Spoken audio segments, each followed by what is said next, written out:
উপন্যাস তুই আমার ৭ মিনিট। প্রথম খণ্ড শেষ, দ্বিতীয় খণ্ড শুরু।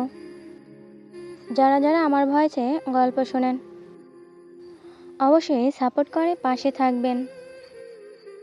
আপনাদের সাপোর্ট পেলে গল্প দিতে উৎসাহ পাব।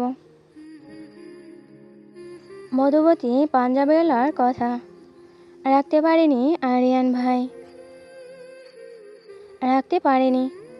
পাঞ্জাবিওয়ালা চেয়েছিল তার মৃত্যুর পরও যেন মধুবতী ঈশানীদের বেটার বউ নামে পরিচিত থাকে। মধুমতি সে কথা রাখতে পারেনি। পাঞ্জাবিওয়ালা বেঁচে থাকতে মধুমতি আজ হায়দার বেটার বউ নামে পরিচিত।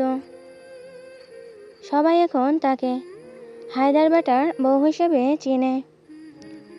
মাধবী তীব্র চিৎকারেও আরিয়ান কোনো প্রতিবাদ করল না। হাতে চুরুটে একের পর এক টান বসাচ্ছে তো বসাচ্ছেই। মাধবী সামনে এগিয়ে গিয়ে আরিয়ানের পাঞ্জাবির কলার চেপে ধরে ঝাঁকিয়ে বলল, এমনটা কেন করলেন আমার সাথে? বলুন না কেন করলেন? আপনি তো ঈশানদের কেউ হন না। তবে কেন এতদিন ঈশানদের নামে থেকেছেন? সত্যি করে সবটা কাহিনী বলবেন আমায়। আরিয়ান শান্ত কণ্ঠে উত্তর দিল, এটা যেহেতু জেনেছিস, বাকিটাও নিশ্চয়ই জানিস। বিশ্বাস করুন, আমি আর কিছুই জানতে পারিনি। বলুন না আমায়। বাড়ি চল। মাধবী তার কলার ছেড়ে দিয়ে বলে, যাব না আমি আপনার সাথে। কেন? আপনি এখন অন্য কারো স্বামী। এখনই এই মুহূর্তে আপনি তালাক দিবেন আমাকে। তখনই হঠাৎ পেছন থেকে কেউ বলে উঠল, শান্ত হ মধুরানী। কণ্ঠটা শোনা মাত্রই মাধবীর হৃৎপিণ্ড থমকে যায় কিছুক্ষণের জন্য। আজ বহু বছর পর চেনা এক নামে পরিচিত কণ্ঠস্বর তাকে ডাকল। সে কি ভুল শুনল, নাকি সত্যি এটা? তার ভাবনার মাঝি তার সামনে একটা সুদর্শন অভয় এসে দাঁড়ায়। মাধবী ঢোক গিলে মুখবাণে তাকাতেই আপনা আপনি তার কণ্ঠ ফেরে বেরিয়ে আসে একটি ডাক, ভাই। মাধবী চোখ সিক্ত হতে শুরু করল নিজের অজান্তেই। সামনে দাঁড়ানো যুবকটা দুদিকে হাত বাড়িয়ে দিয়ে চোখের ইশারায় কাছে ডাকলো। মাধবী 1 মিনিটের জন্য অপেক্ষা না করে দৌড়ে গিয়ে জড়িয়ে ধরল। বহুদিন পর চেনা রক্তের সুঘ্রাণে ভেতরে সব দহন যেন এক নিমেষেই ঠান্ডা হয়ে যেতে লাগলো। এতদিন তার রক্ষাবাচক হিসাবে যতই আরিয়ান থাকুক না কেন, চেনা রক্তের অভাবে সে ভেতরে ভেতরে অভাবই ছিল। আজ যেন মনে হচ্ছে সে শত ঝড় এক হাতেই সামলে নিতে পারবে, কেননা তার উপরে একজন আছে যে সামলে নিতে পারবে। সে বুক থেকে মাথা উঠিয়ে বলে, কোথায় ছিলেন তিশান ভাই? তিশান কোনো কথা না বলে আরিয়ানকে ইশারা দিতে আরিয়ান মাধবীর কাছে এসে তাকে ছাড়িয়ে নিয়ে বলে, আগে বাড়ি চল। অনেক কথা আছে যা তোকে শুনতে হবে, আর অনেক কথা আছে যা তোকে বলতে হবে। 3 দিন জেল খেটে জীবনে এই না হওয়া রেকর্ডটাও ভেঙে দিলি। চল এখন। মাধবী ধমকে ওঠে, আপনি চুপ থাকুন। একটা কথাও বলবেন না আপনি। আমার ভাই এসে গেছে এখন। আপনার এসব কথা এখন আমি শুনতে বাধ্য নই।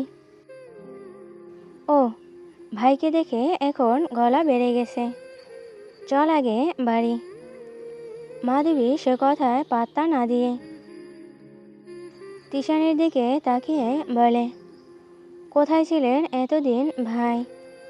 বলেন না তি। মাধবীর কথা শেষ করার আগে আরিয়ান তার মুখ চেপে ধরে কাঁধে তুলে নেয়। মাধবী চেতাতে গিয়েও পারল না।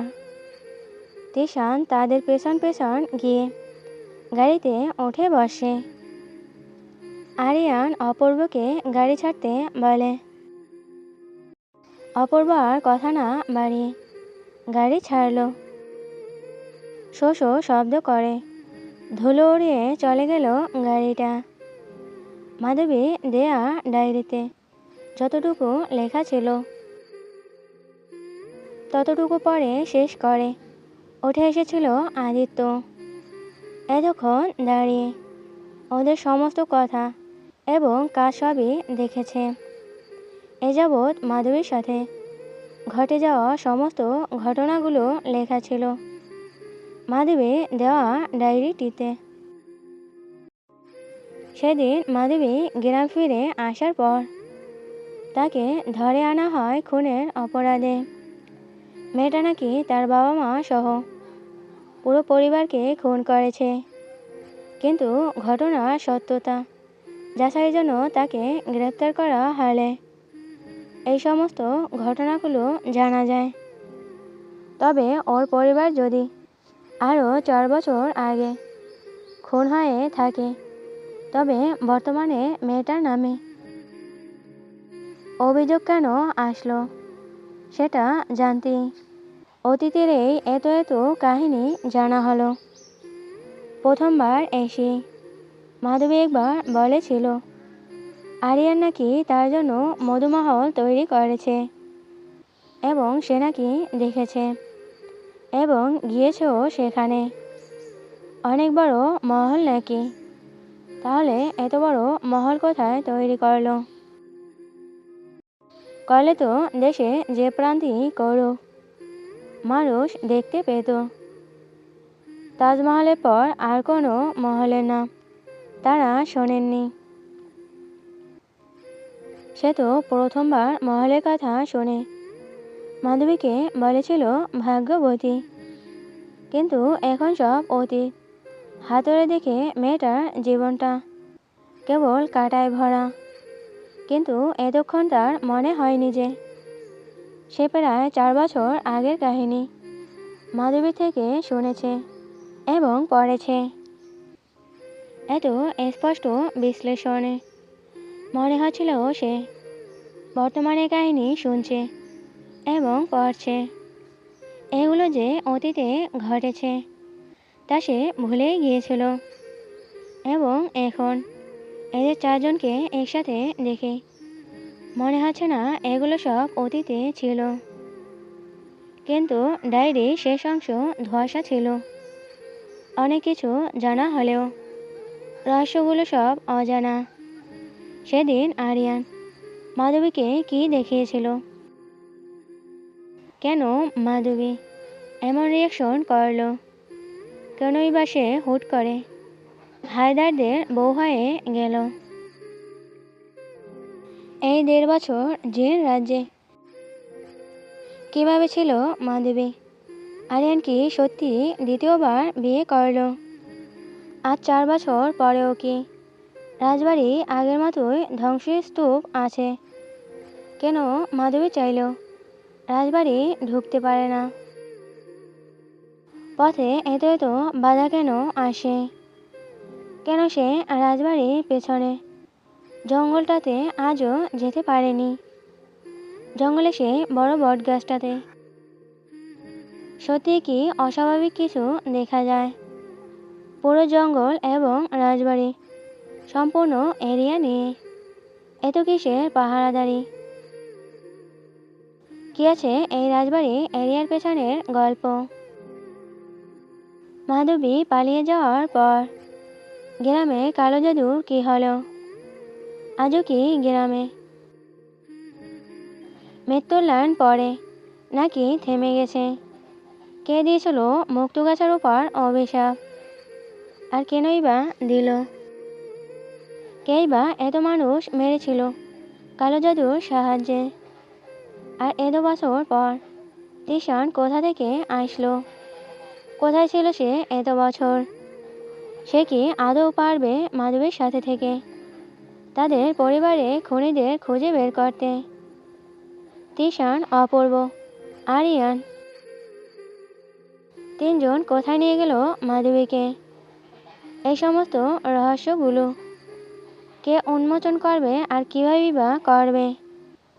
কে দেবে এত সব প্রশ্নের উত্তর তাকে?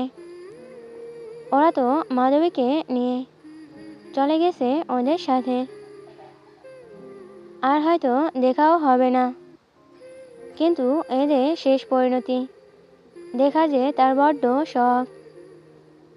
সে জানতে চায় এখন ওদের জীবন কি ঘটবে, কি করবে এক একজন। এই এত এত ভাবনায় আদিত্যর মাথা ধরে যায়।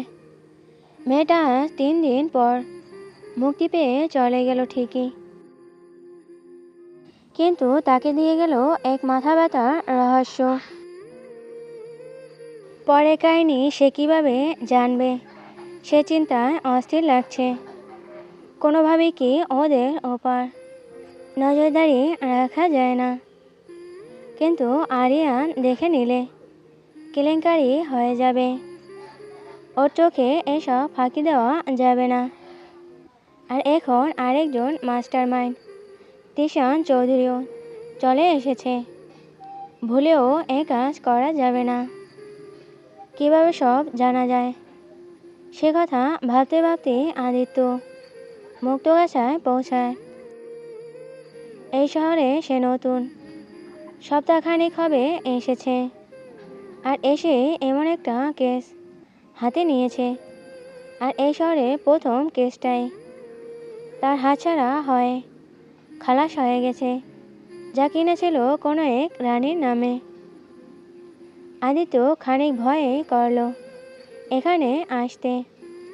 আশেপাশে মানুষজন দেখে বোঝা যাচ্ছে না সে কালো জাদুর প্রভাব এখনও আছে কিনা। সে এখানে কিছু চেনে না। তাই একজনকে ডেকে জিজ্ঞেস করল, ভাই এখানে রাজবাড়িটা কোন দিকে? রাজবাড়ির নাম শুনতে লোকটা যেন বিষয়ে চোখ কোটার থেকে বেরিয়ে আসার জোগাড়। আদিত্য নিজের বউ শুধরে বলল, দুঃখিত, আমি ছোট প্রাসাদের কথা বলছিলাম, যেখানে সেনাপতি আরিয়ান বর্তমানে থাকেন। লোকটা স্বস্তির নিঃশ্বাস ছেড়ে জিজ্ঞেস করে, গ্রামে নতুন মনে হয়? জি, আসছেন সেনাপতির কাছে দেখা করেন, কিন্তু রাজবাড়ির দিকে ভুলেও পা বাড়াইয়েন না। ওটাতে কেউ থাকে না, শুধুমাত্র প্রেতাত্মারা ছাড়া, বলে লোকটা রাস্তা ছেড়ে দেয়। আদিত্য লোকটার কথায় কান দেয় না। ডায়েরিতে এসব প্রচুর শুনেছে যে রাজবাড়িতে কিসের শব্দ শোনা যায়। সেসব পাত্তা না দিয়ে লোকটার দেখানো ঠিকানায় পৌঁছায়। তবে সে প্রাসাদের সামনে দাঁড়িয়ে থমকে যায়। এটা নাকি ছোট প্রাসাদ, এত বড় বিশাল প্রাসাদটাকে যদি ছোট প্রাসাদ বলা হয় তাহলে রাজবাড়ি কত বড়? সে আজ মুক্তগাছায় না আসলে জানতেই পারত না তাদের শহরে অট্টালিকা ছাপিয়েও গ্রামে এত বড় প্রাসাদ এবং রাজবাড়ি আছে। সে দৃঢ় পায়ে এগিয়ে যেতেই একজন তার পথ রোধ করে বলে, কোথায় যাচ্ছেন? আদিত্য কী বলবে ভেবে পেল না। হুট করে কেন এখানে চলে আসলো তাও জানে না। আদৌ কি ওরা এখানে এসেছে নাকি অন্য কোথাও গেছে তাও ঠিক জানা নেই। তাই কিছুক্ষণ চুপ থেকে বলে, আমি রানী মাধবীলতার কেস হ্যান্ডেল করা উকিল, ওনাদের সাথে দেখা করতে এসেছি। লোকটা বলল, আপনার টাকা রাখা আছে, আপনি ভেতরে আসুন, দিয়ে দেওয়া হবে। আদিত্য কি মনে করে জানি জিজ্ঞেস করলো, আপনি কি অজয়, সেনাপতি আরিয়ানের বিশ্বস্ত কর্মচারী? অজয় সম্মতি দিয়ে বলল, জি আমি অজয়। আদিত্য যেন বেশ খুশি হলো। আপনার কথা আমি শুনেছি এবং আপনার সম্বন্ধে পড়েছিও। আপনি একটু বোকা টাইপের ছিলেন, তাই না? অজয় অবাক হয়ে বলে, আমার সম্বন্ধে কোথায় পড়লেন আর কিভাবে চিনেন আমাকে?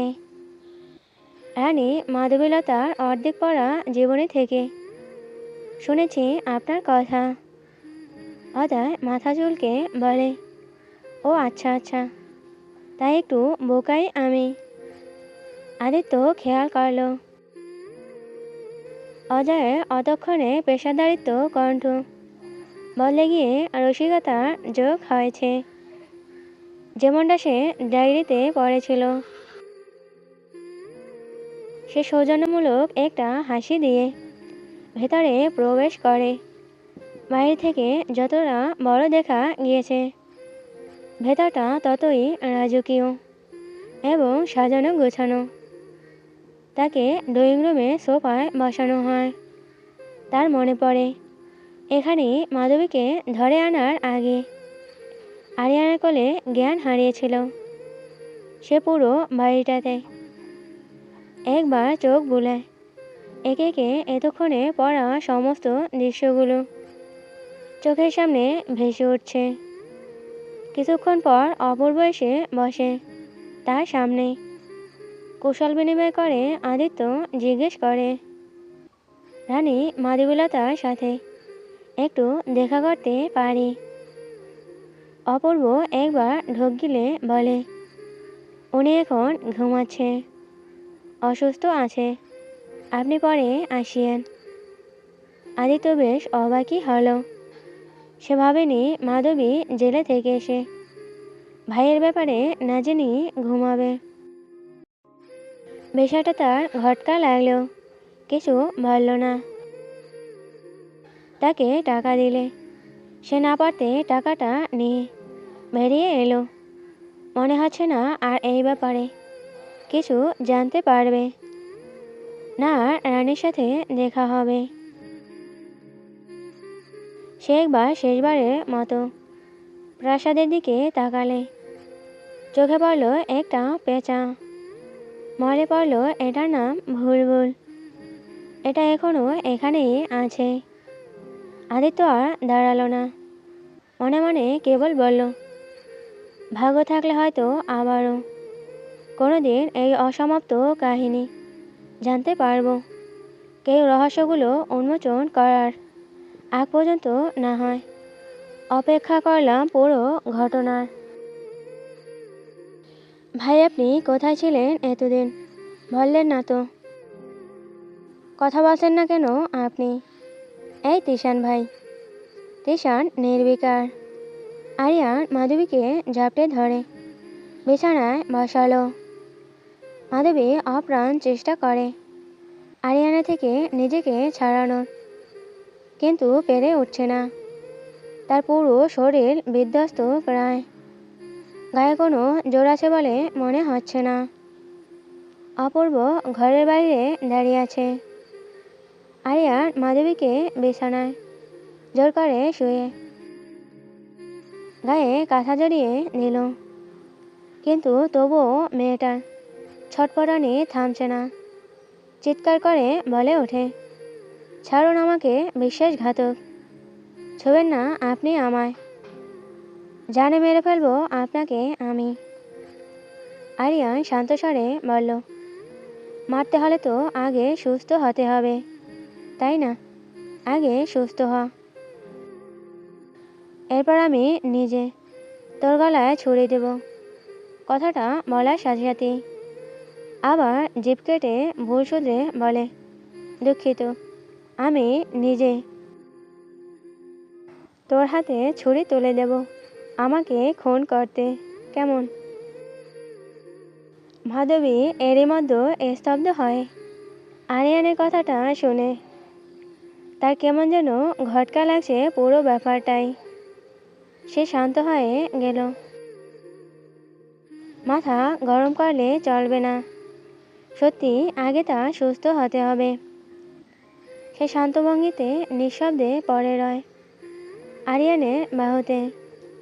এর কিছুক্ষণ পর ধীরকণ্ঠে জিজ্ঞেস করে, অ্যাডভোকেট আদিত্য ভাষারকে আমার সাথে দেখা করতে দিলেন না কেন? ওই শালা তোর প্রতি দুর্বল আছে, তাই দেয়নি। মিথ্যা কথা। তাহলে সত্যি যেটা তোর কাছে মনে হয় সেটাই ধরে নেই। তিশান ভাই কোথা থেকে এলো? একটা চুমু খাই। এর কথায় মাধবী প্রচণ্ড বিরক্ত হলো। এখানে তিশান ভাইও দাঁড়ানো, যদিও ভাই নির্বিকার, যেন সে এই দুনিয়ায় নেই। তবুও কিছু একটা মনে হতেই বলল, ছেড়ে দিন আমায়। আমি মানা করেছিলাম আপনাকে যে আমাকে ছুবেন না। আপনার বউ আছে, ছাড়ুন আমাকে। পুরুষ মানুষ 4টা বিয়ে করতে পারে, তাই বলে আগের বউ হারাম হয়ে যায় না। মাধবী জোর করে নিজেকে ছাড়িয়ে নিয়ে বিছানায় গা এলিয়ে বলে, আমার জন্য আপনি নিষিদ্ধ। আর না আমি আপনার বউ। আপনি আমাকে তালাক দিবেন, আমি থাকবো না আপনার সাথে। আপনি বেরিয়ে যান এই প্রাসাদ ছেড়ে। আরিয়ান সেসব কথা কানে না নিয়ে অপূর্ব উদ্দেশ্যে বলে, গরম গরম 1 প্লেট ভাত আর চিংড়ির তরকারি আনা। মধুর খিদে পেয়েছে। মাধবী চেঁচিয়ে ওঠে, আমি কিছু খাবো না। চিংড়ি খাবি না? গলদা চিংড়ি, উত্তরের নদীর, তোর না প্রিয়। সবসময় প্রিয় জিনিসই চাইতে নেই, কখনো কখনো পেয়ে গেলেও নিতে নেই। আমি খাবো না। খেতে হবে না তোকে, আমি খাইয়ে দেব। আপনাকে তো আমি বারণ করেছি আমার সাথে আধিক্যতা দেখাবেন না। আপনি আপনার বউয়ের কাছে যান। আরিয়ান কথা বলল না। অপূর্ব সব গরম গরম নিয়ে আসলি। আরিয়ান খাইয়ে দিতি। উদ্যত হতে মাধবী দূরে সরে গেল। এতক্ষণ স্বাভাবিকভাবে বলল, এবার গলা স্বর ক্ষীণ হয়ে এলো। কেন বুঝতে চাইছেন না? আমি অন্য স্বামীর হাতে খাবো না। আমি সহ্য করতে পারছি না আপনাকে। আপনি আমার জন্য পরপুরুষ। আরিয়ান কোনো কথায় পাত্তা না দিলেও শেষে পরপুরুষ কথাটা শুনে ধমকে উঠল, মধু, আমাকে বিস্তৃত নামে ডাকবেন না। আমাকে বিশ্রী নামে ডাকবেন না। আরিয়ান দীর্ঘশ্বাস ছাড়ল। সে বেশ অবাকই হলো। তার এত ধৈর্য কোত্থেকে আসলো? এ যাবৎ কখনো কোনোদিন সে মেয়েটার গায়ে হাত তুলতে পারেনি। যতই মুখে মুখে সর্বক্ষণ ধমক দিলেও, সবসময় থাপ্পড় খাবি বললেও, কখনো থাপ্পড় দেওয়ার সাহস তার হয়নি। শুধুমাত্র এই মেয়েটার ক্ষেত্রে সে শতবার থমকে যায়। সে নিজেকে শান্ত করে ধুদালো, তিশানের হাতে খাবি। মাধবী চমকে চোখ তুলে চায়। পরক্ষণে তাকায় আনমনে তিশানের দিকে।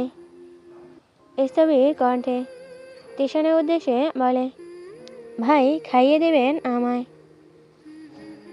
তিশানের মনোযোগ স্থির হয় এবার মাধবীর দিকে। মাথা ঝাঁকিয়ে হ্যাঁ বোঝায়। হাত ধুয়ে এসে মুখে তুলে খাইয়ে দেয়। মাধবী বহুদিন পর তৃপ্তি করে খেল। তবে সে অবাক হচ্ছে ভাইয়ের নীরবতায়। তার সাথে কেন কথা বলছে না তার ভাই? সে যে এত বছর এত অপেক্ষা করেছে তার ভাইয়ের জন্য, এটা কি তিনি বুঝতে পারছেন না? এমন কেন করছেন তার সাথে? যেন অচেনা কেউ। সে উত্তর খোঁজে পেল না। খারমাঝি অতিরিক্ত ঘুমে তার চোখ লেগে আসছে। হুট করে এত ঘুম পাওয়ার কারণটাও পেল না। সে তো যথেষ্ট ঘুমিয়েছে। এই জেলে থাকার 3টা দিন, তাহলে এত ঘুম আসছে কোত্থেকে? এতদিন ভর পেট ভরে খেয়েছে বলে সে ভেবে পেল না। আর কিছুক্ষণের মধ্যেই ঘুমে টুলটুলে হয়ে পড়ে গেল। মাধবী ঘুমিয়ে যেতেই আরিয়ান অপূর্ব আর তিশানকে নিয়ে ঘর ছেড়ে বেরিয়ে আসে।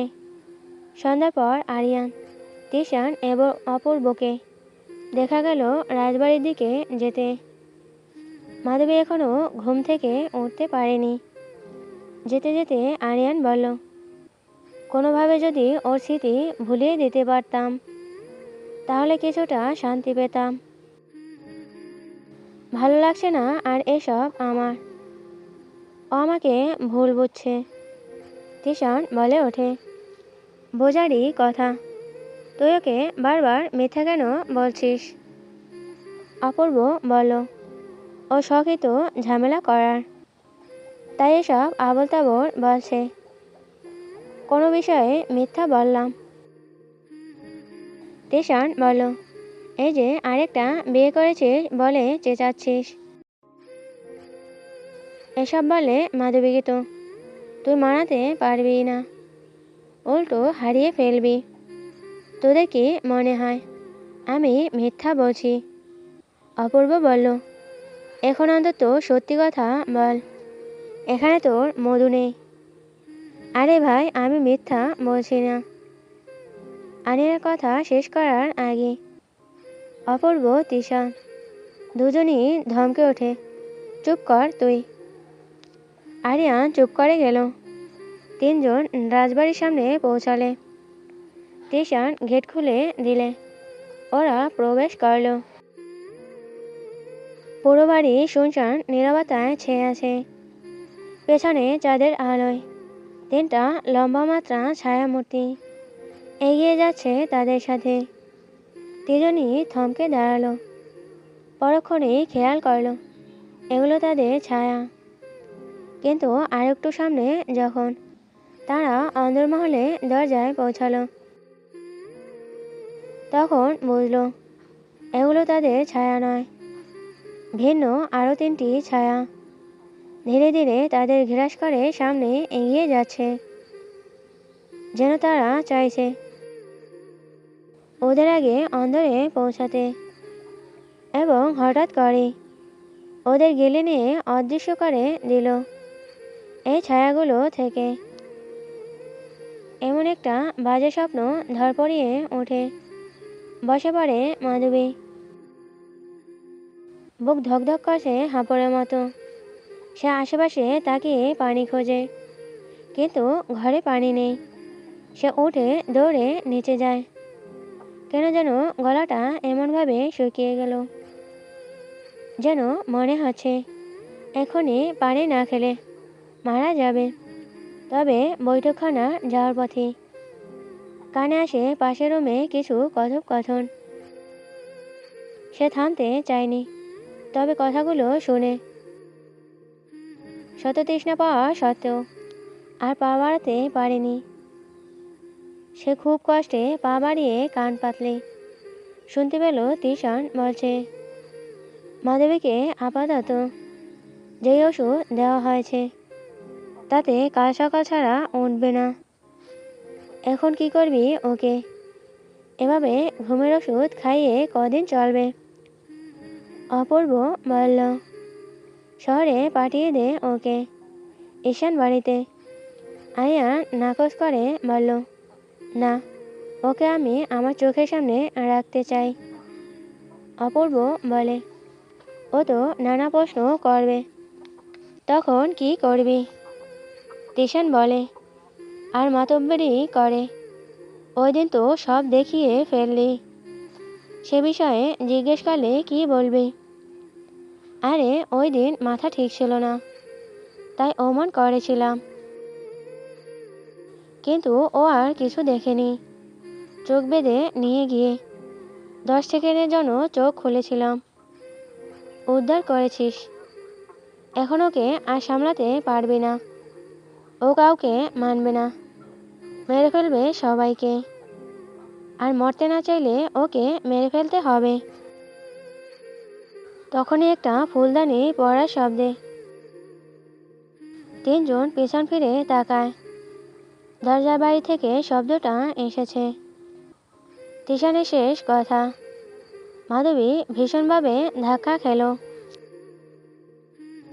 উত্তেজনায় মুখ চেপে ধরে। পেছাতে গিয়ে ফুলদানিটা পড়ে যায়।